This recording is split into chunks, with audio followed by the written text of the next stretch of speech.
Welcome to the CFD Weekly overview of the global financial markets.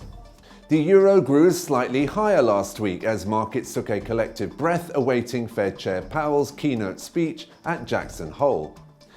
Powell sent the dollar lower against a basket of other currencies on Thursday as he signaled that the Fed was willing to let inflation rise beyond its usual 2% target, implying that US interest rates will remain very low for years rather than months. The British pound pushed higher against the dollar amid high volatility at the end of the week, as the GBPUSD currency pair hit its highest level so far this year. While some traders took a summer break, others focused on some better than expected economic data from the UK, while the dollar sank against most of its rivals.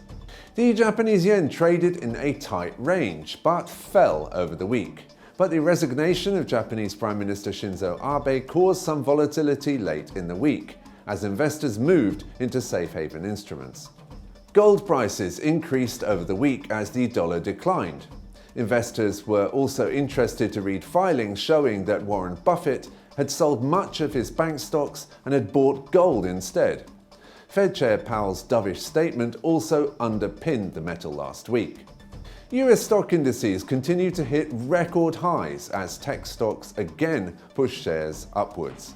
There was particular interest in Apple and Tesla since both issued stock splits, which saw prices for both fall by 1/4 and 1/5 respectively when markets reopened on Monday. Crude oil prices broadly continued their range-bound trade, while also climbing to a 5-month high. Crude was supported by Hurrican Laura in the oil-rich Mexican Gulf, which then made landfall in the US, impacting oil supplies in both locations. The closure of refineries and rigs continued to support oil prices into this week, as engineers struggled to bring oil back onto the markets. You've been watching the CFD Weekly overview of the global financial markets.